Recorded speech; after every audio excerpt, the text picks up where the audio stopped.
Hello, my name is Beer, and this time I present my review of a survival action RPG game, Gatewalkers. I have played the alpha version and was pleasantly surprised how cool and fresh this game is. Let me start by saying that Gatewalkers is not a standard action hack and slash game. It has strong survival element implemented, and I should say that I'm not a fan of those things. I don't find it cool that you must drink water all the time. I find that annoying routine that can be avoided by not including this in the game. But alas, here you will have to drink and eat all the time, just like in real life. Ugh, I can actually hear you getting fatter. Yeah, also you have to sleep, keep yourself warm by using fire, and do many more survival things in order to keep your tiny character alive. Gatewalkers in general is a cooperative game where players travel across different worlds in order to save their own. Here you have to explore procedurally generated worlds, face hostile inhabitants, face warriors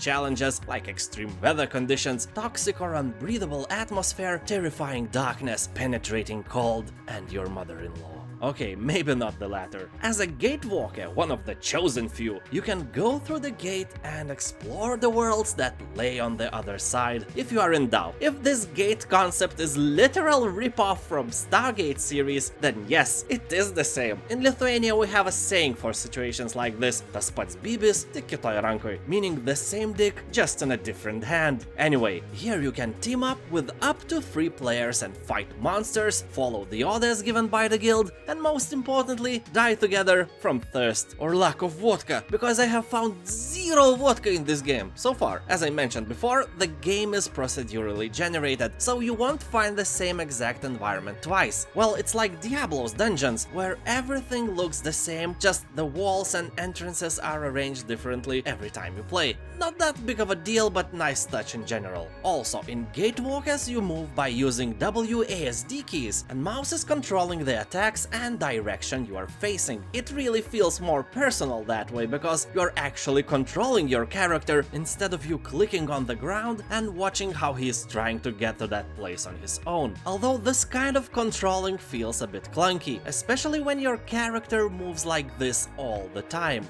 What is wrong with him? He seems like he is running on a burning coals in slow motion, or when you are very drunk but on the moon. I don't think that it is so extremely hard to make characters move a little bit more realistic. There are plenty of games that are nailing this kind of movement without any problems, and here it looks like they took a model from the asset store and just left it like it was. That is lame. I'm seriously hoping that they'll fix it, because geez, your character is the most important thing in the game. Why do you leave it like this? Anyway, here you have a base, much like in Stargate, except this is some ancient castle where you can go back between the missions and craft various materials. Crafting is a huge part of the game. Your hero doesn't have any stat points you can assign. Everything is based on your own items and how much powerful they are. So you spend a lot of time by searching for cool materials in dangerous worlds, then go back to your base, melt some copper, make some thread, sew some planks, et voila! A new powerful weapon is in your hands. Interesting thing about that is that all your combat skills are tied not to you directly, but to your weapon. If you wield some sledgehammer, you will get ability to bash or smash ground and stun enemies like that. But if you equip magical staff, you instantly become a wizard. If you think that this is unrealistic, remember Harry Potter, how much of the power he has without his wand. Not much, huh? So, when you equip stuff here, you can instantly shoot magic bolts and other magic stuff from it. The more powerful staff is, the more powerful skills you have. Also here, instead of a mana, your skills get cooldowns, and you have to carefully plan all your moves instead of spamming one button and drinking mana potions with the other. In Gatewalkers, everything can be crafted if you have a recipe, and because the game is about survival, you can craft such stuff like gas masks, antidote potions, warm clothes, light sources of many kinds, and other things that you will never craft in any other action RPG game. In example, you you can boil a soup of glowing fungi, and when you consume it, you start to glow by yourself in the darkness, and at night that helps you to keep your sanity intact. So, as I mentioned, I'm skeptical about all that survival thing. I seldom play survival games because I just die from hunger or cold and then I just uninstall the game. I'm too old for that. And also, life in Eastern Europe is harsh by itself. I don't need any more of this in imaginary world.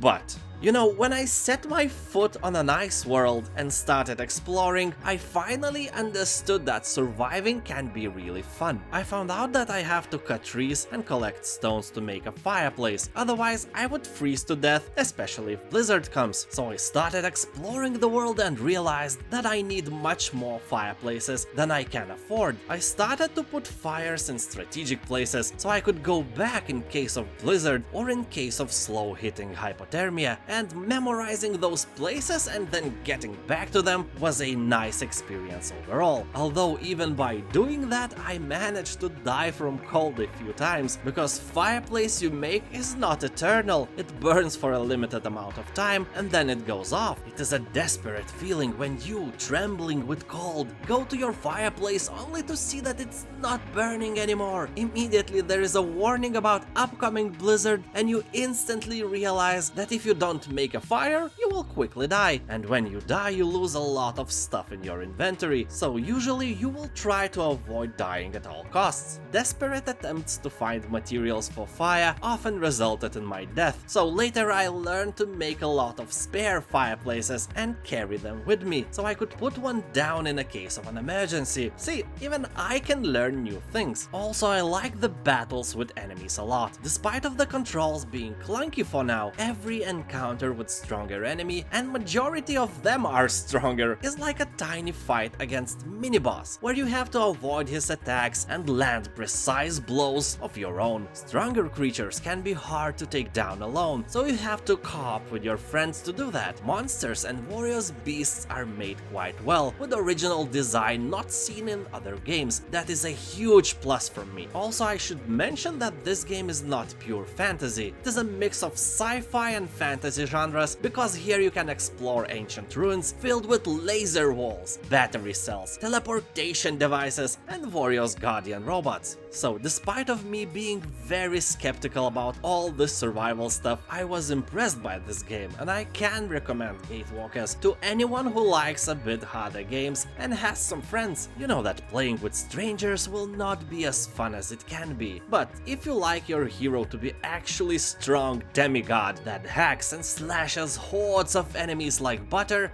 this game is not for you. And that is okay, there are plenty of other games for you to try. So keep an eye on my channel for more reviews and other cool videos. This is the place when you can consider subscribing to my channel. If you do, you will help me a lot, and if you don't, then I will delete your internet. Yes, I can do that. Also, you can support my channel by pressing join button here on YouTube or on Patreon. Both YouTube and Patreon supporters are getting various benefits, including supporter-only videos I make every month. And now have a nice day and I'll see you next time. Bye.